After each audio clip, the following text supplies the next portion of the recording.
Aku mulai memperhatikan gerak-geriknya. Setelah dekat, barulah kelihatan ternyata dia bule yang membawa ember berisi air. Aku pun mendekat ke sana dan menyapa. "Lagi apa, Bu?" "Ini, Bro, ngambil air di sini." "Kok jauh sampai ke sini?" "Iya, orang-orang di sini juga ngambil air di lundang itu karena airnya bersih, bisa buat minum dan masak. Dan di situ tidak pernah dipakai mandi orang-orang." "Oh, aku mau lihat ke situ dulu, Bule." "Hati-hati, jangan lama-lama main ke situ. Di situ ada hantunya. Nanti kalau sudah, jangan lupa mampir tempat Bule." "Iya, Bule." Setelah selesai, aku balik pulang. Ketika aku membalikkan badan menuju arah pulang, bulu kuduk terasa merinding. Aku langsung teringat perkataan Bule dan Datuk Lubai yang tadi katanya ada hantu di sini. Aku pun bergegas lari pulang tanpa melihat apa yang ada di belakang. Aku pun mampir ke pondok Bule dan kulihat Bule sedang masak kerupuk. "Bule, bro, sini duduk. Cobain kerupuk unyil, masih hangat ini, baru dimasak." "Makasih, Bule. Kamu itu di sini harus hati-hati. Di sini anak-anak sering lihat penampakan hantu seri." "Hantu seri? Apa itu, Bule?" "Ceritanya, dulu di sini waktu masih belum banyak orang, ada penambang baru pindahan. Mereka orang Jawa. Waktu itu mereka kekurangan pekerjaan, jadi istrinya ikut bantu-bantu di lubang. Suatu hari ada sebuah kecelakaan, dan istrinya tertimbun pasir dan granit. Para pekerja sempat heboh. Ketika tumpukan pasir itu digali, istrinya sudah ditemukan dalam keadaan tidak bernyawa lagi. Kasihan dia dipenuhi pasir. Jadi kasihan aku, Bule." "Itu kejadiannya di mana?" "Itu di lundang kecil, yang tidak jauh dari lundang tempat pengambilan air tadi." Kami ngobrol panjang lebar. Bule itu orangnya sangat baik dan ramah. Mungkin selama aku di sana, beliau paling baik dan paling dekat sama aku. Dan sampai saat ini pun aku masih merindukan beliau. Hari pun berlalu dan tak terasa sudah tengah hari. Aku pun izin pulang. Tapi oleh beliau disuruh makan dulu. Aku pun makan bersama beliau.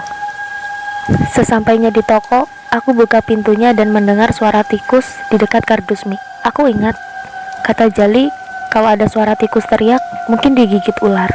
Aku coba ambil sapu dan periksa tumpukan kardus mie. Dan benar saja, ular kobra berwarna hitam coklat menggigit tikus. Aku spontan langsung mukul ular itu dan dia pun langsung kabur meninggalkan tikus yang digigitnya tadi. Aku coba mengejar dan dia lari ke arah semak yang tak jauh dari toko. Aku cari-cari tapi nggak ketemu, padahal semaknya nggak besar. Ibarat dia menjauh pasti kelihatan. Saat aku sambil menunduk mencari-cari ular, tiba-tiba ada yang menepuk pundakku. Aku spontan mau mukul pakai sapu. Dia spontan nangkis dan bilang, "Sabar, sabar." Dan aku pun memandang ke arahnya. Dilihat-lihat dia seperti bukan orang Jawa. Dan aku yakin dia bukan pekerja tambang. Sebab ini waktunya orang-orang bekerja. Dia pun sambil tersenyum dan ngomong, "Kenalin, aku ular tadi." "Bercanda lu ah." "Iya beneran, aku ular yang kamu cari. Aku dari bangsa jin dan kebetulan aku lihat kamu bisa melihat bangsa kami. Jadi sengaja menampakkan diri, takutnya bakalan kamu pukul kalau aku masih dalam wujud ular. Maaf ya, aku sempat mukul pakai sapu. Ya maklum lah, namanya juga ular kan kaget, apalagi kobra. Coba aja kamu jadi ular tanah, kan gak bikin takut." "Hahaha, kamu ini. Maaf ya tadi ngagetin. Aku cuma mau main-main aja kok sama tikus. Soalnya lagi kesepian, gak ada teman main." Dalam hati aku berpikir, dilihat-lihat sih sekitar umur 20-an, tapi kok suka mainan tikus. "Hei, kok bengong? Kenalin, namaku Saga. Kamu siapa? Kok mirip Kem?" "Aku Zian. Ke toko yuk ngobrol. Gak enak di sini berdiri, mana panas pula." "Ayo." Kami ngobrol lumayan panjang. Ya lumayan enak diajak ngobrol dengan logat dan bahasa Banjar. Gak berapa lama datang bule dan mungkin mau beli sesuatu. "Lagi ngomong sama siapa, bro?" "Oh, enggak bule. Gak ngomong sama siapa-siapa. Tadi dari luar kedengaran seperti bicara sambil ketawa-ketawa." "Oh, teleponan sama Jali bule. Aku minta bawain oleh-oleh kalau kesini." "Kirain sama siapa. Ini bule mau ngambil belanjaan, catetin ya." Saga tadi pun kulihat dia menghilang. Setelah beberapa hari Jali turun, akhirnya dia naik lagi dan mengangkut beberapa barang belanjaan seperti biasa. Aku bantu dia untuk nurunin dari motor dan menyusun ke tempatnya di toko. Kulihat Jali membawa kue boluk Haji Enong. Kuenya aku bawa ke dapur untuk diiris-iris dan masukkan ke piring. Dan aku lihat di pintu dapur ada Saga berdiri. Mau? Boleh, tadi aku mencium aroma yang enak, jadi langsung ke sini. Ternyata kue ini.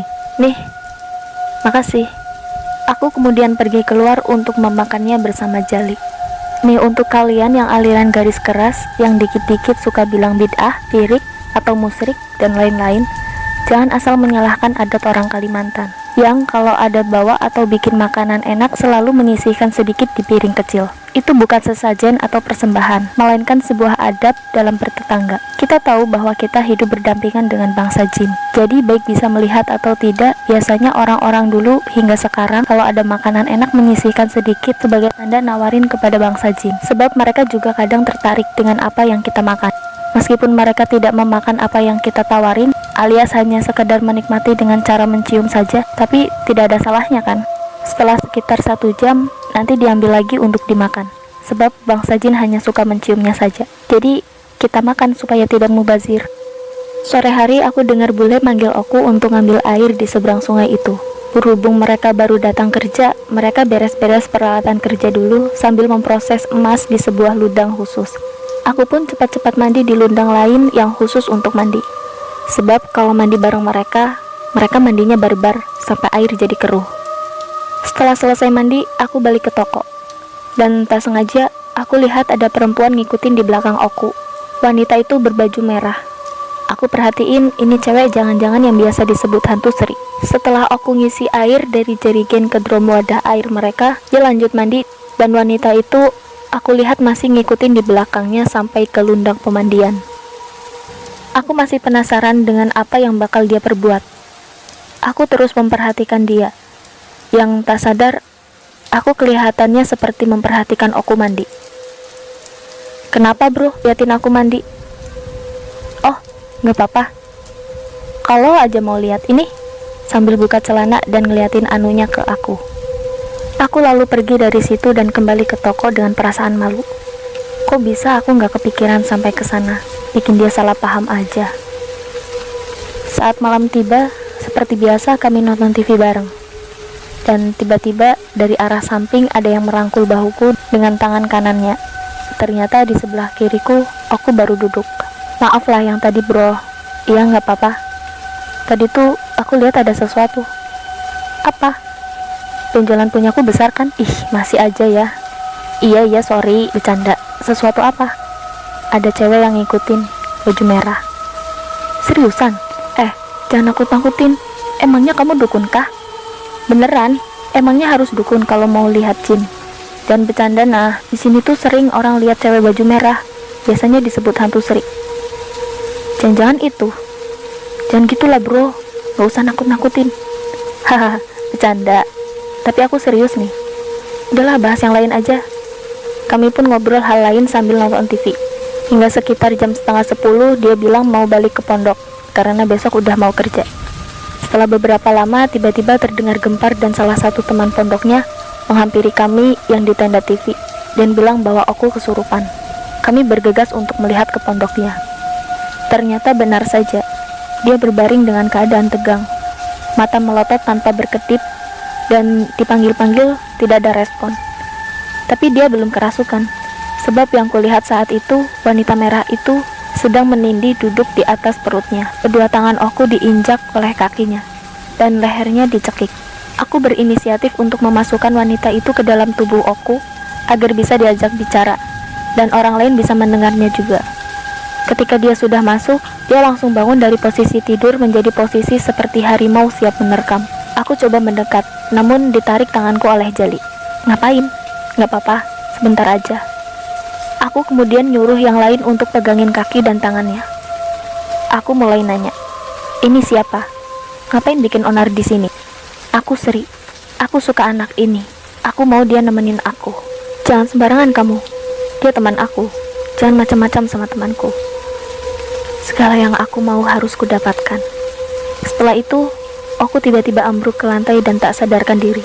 Aku lihat rohnya dibawa oleh Sri pergi. Aku pun minta bantuan sama yang lain untuk mendudukkan aku. Dan aku duduk di depannya. Aku memegang tangannya dan memasukkan pikiranku untuk mencari tahu kemana Sri membawa kabur. Ternyata aku diculik ke alam mereka. Dia membawa aku ke rumahnya, sebuah bangunan yang sangat tinggi, dan di sekelilingnya terdapat kebun bunga yang luas. Aku masuk ke rumah itu, dan ternyata aku sedang diikat di sebuah kursi. Aku menghampiri, namun tiba-tiba Sri menghalangi di depan, dengan tatapan seperti orang marah. "Hai bocah manusia, ngapain kamu masuk ke rumahku tanpa permisi? Salahmu bawa temanku ke sini. Aku mau dia jadikan pengantinku. Ini adalah genap tahun ke-5 hari kematianku. Aku ingin dia sebagai persembahan. Orang mati mana bisa jadi hantu? Kamu itu cuma jin yang kurang kerjaan, yang ngelabui orang-orang di sini. Terserah apa katamu, aku mau dia." "Nggak boleh." Tiba-tiba dia menyerangku dengan sebuah bola api. Aku spontan menghindar. Aku nggak ahli bela diri, jadi ya nggak tahu mau apa. Tiba-tiba dia sudah ada di depanku dan mencekik aku. Rasanya nafasku hampir habis, dan tiba-tiba Sri terpental ke belakang. Ternyata aku lihat di dekatku ada Sagat. "Tenang Yan, aku bantuin." "Makasih." Kemudian pertarungan mereka pun terjadi. Cukup sengit sih. Gak berapa lama, Sri mengeluarkan sebuah tombak dan melemparkan ke arah Saga. Dia lambat menghindar dan tertancap di dadanya. Sri pun tertawa. "Saga, kamu gak apa-apa?" "Tenang, cuma ini mah gak sakit," katanya sambil mengedipkan sebelah mata, seolah-olah meremehkan serangan itu. Guys, di alam sana berbeda dengan alam kita. Jika terjadi sesuatu seperti tertusuk atau sejenisnya, tidak akan langsung mati, sebab menggunakan tenaga dalam. Jadi hanya energi yang berkurang, gak sampai merenggut nyawa. Kecuali emang dibantai habis-habisan sampai energi terkuras. Gak lama, Saga mencabut tombak yang menancap di dadanya dan menyerahkan balik ke Sri. Terkena lehernya. Sri semakin marah. Dia mencabut tombak itu dan membuangnya. Kemudian melemparkan sebuah tali panjang ke arah Saga. Dan dia pun terikat. Melihat hal itu, aku lari menghampiri Saga dengan niat mau nolong. Malah ikutan kena ikat. Melihat kami berdua terikat, Sri tertawa. Dia pun menghampiri kami dengan membawa 9 pedang panjang di tangan kanannya, seolah siap untuk memenggal kami. Ketika dia sudah dekat dan mengayunkan pedangnya, jelep, sebuah tombak bermata 3 menancap di belakangnya. Sri langsung teriak, dan kulihat di atas ada Datuk Lubai serta beberapa orang yang mengawalnya, sekitar lebih 10 pengawal. Beliau berkata, "Sri, kamu udah keterlaluan sampai ingin mencelakai manusia. Kali ini kamu tidak bisa dimaafkan. Kalian bawa dia pergi," kata Datuk Lubai kepada pengawalnya, dan mereka merantai Sri kemudian menghilang entah kemana dibawanya. Kemudian Datuk Lubai menghampiri kami dan menjentikan jarinya. Seketika ikatan kami lepas. "Kalian tidak apa-apa?" "Nggak apa-apa, makasih Datuk sudah nolong kami. Hampir aja kami celaka." "Sama-sama. Ini Sri sudah mulai kelewatan. Dia itu sebenarnya adalah salah satu anggota koloni kami, tapi sangat susah diatur. Apalagi semenjak kematian seorang wanita beberapa tahun lalu. Dan kemudian namanya sama-sama Sri. Sri mulai usil dengan manusia dan suka nakut-nakutin para pekerja." "Oh, jadi selama ini yang sering aku lihat menyeramkan itu juga Sri?" "Iya." "Ini saya permisi pulang dulu ya. Takut dicariin sama teman-teman. Soalnya tadi lagi main-main sama mereka dan langsung lari ke sini saat tahu Zian ada masalah." "Oh ya, silahkan Saga. Sekali lagi makasih ya udah bantuin aku." "Santai, kita kan friend." "Saya juga pamit ya tuh, mau bawa teman saya pulang, takut yang di sana khawatir." "Iya, cepat bawa dia." Aku pun membawa Oku kembali, dan kami balik ke tubuh kami masing-masing. Ketika kami bangun, ternyata para pekerja pada ngumpul di dekat kami. Bahkan ada yang baca Yasin. Setelah itu, aku balik ke toko untuk tidur, dan kulihat Oku masih belum sadarkan diri. Teman-temannya membaringkan dia di tempat tidur, dan aku pamit sama mereka. Kulihat Jali terus menatapku seperti masih kebingungan. Karena aku ngantuk, aku pun tak menghiraukan, dan gak cerita macam-macam ke dia. Sesampainya di toko, aku cuci tangan dan kaki dulu, kemudian ke tempat tidur dan langsung rebahan. Setelah beberapa saat, ketika aku memejamkan mata, tiba-tiba tanganku terasa dingin. Saat kulihat di samping, betapa kagetnya aku, ternyata ada Saga juga rebahan. Mungkin tangan dia menyentuh tanganku, yang menyebabkan rasa dingin. Astaga, kamu ini bikin kaget aja. Emang, sengaja? Kesini ngapain? Mau numpang tidur, boleh kan? Iya udah deh. Tapi janji, jangan berubah ular. Kalau sampai berubah jadi ular, jangan salahin aku kalau aku mukul kamu. Oke lah. Kami pun malam itu tidur bersebelahan. Ini pengalaman pertama aku tidur bersama Snack Boy.